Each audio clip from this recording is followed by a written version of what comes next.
Poin yang pertama, mengapa perlu adanya mempelajari sejarah penyuluhan? Menurut saya, mempelajari sejarah penyuluhan itu penting karena beberapa alasan. Yang pertama, itu memahami perkembangan sejarah penyuluhan. Kita dapat melihat bagaimana konsep dan praktik penyuluhan telah berubah dan berkembang dari waktu ke waktu dengan perubahan sosial, ekonomi, dan juga politik. Ini juga dapat membantu kita memahami konteks penyuluhan saat ini.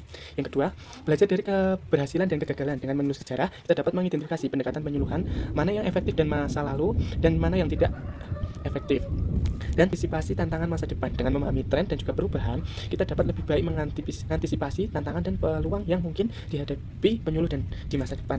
Mengembangkan inovasi, mengetahui tentang sejarah, kita dapat menginspirasi ide-ide baru dan pendekatan inovatif dalam bentuk praktik penyuluhan. Untuk poin yang kedua, apa tujuan dan peran penyuluhan? Menurut saya, tujuan utama penyuluhan adalah untuk membantu individu, keluarga, kelompok, dan juga masyarakat umum untuk mencapai perubahan berperilaku yang positif dan meningkatkan kesejahteraan bagi mereka. Memberikan inovasi, informasi, menyampaikan pengetahuan, keterampilan, dan pemahaman yang relevan dengan kebutuhan dan masalah klien. Meningkatkan kesadaran, membantu klien menyadari potensi diri, masalah yang dihadapi, dan juga berbagai pilihan solusi yang tersedia. Mengembangkan keterampilan dengan cara memfasilitasi proses belajar dan pengembangan keterampilan yang dibutuhkan klien untuk mengatasi masalah dan mencapai tujuannya. Motivasi, mendorong klien untuk mengambil tindakan positif dan mempertahankan perubahan perilaku yang diinginkan. Menjadi fasilitator, membantu klien dan dalam proses pengambilan keputusan, pemecahan masalah, dan juga penyampaian tujuan mereka. Menjadi penghubung, menghubungkan klien dengan sumber daya dan layanan lain yang relevan. Melakukan advokasi, membela kepentingan klien dan kelompok masyarakat yang rentan. Poin ketiga, apakah perbedaan antara prinsip dan falsafat penyuluh? Menurut saya, meskipun saling terkait, prinsip dan falsafat penyuluhan memiliki perbedaan.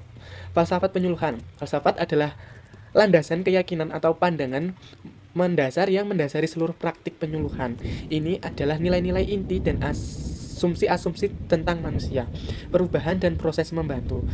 Falsafat bersifat lebih abstrak dan memiliki arah umum bagi praktik penyuluhan. Prinsip penyuluhan. Prinsip adalah aturan-aturan praktik atau pedoman tindakan yang diturunkan dari falsafat penyuluhan. Prinsip lebih bersifat operasional dan memberikan panduan konteks tentang bagaimana penyuluh seharusnya bertindak dalam situasi tertentu. Prinsip menjadi panduan etis dan profesional bagi penyuluh dalam melaksanakan tugasnya.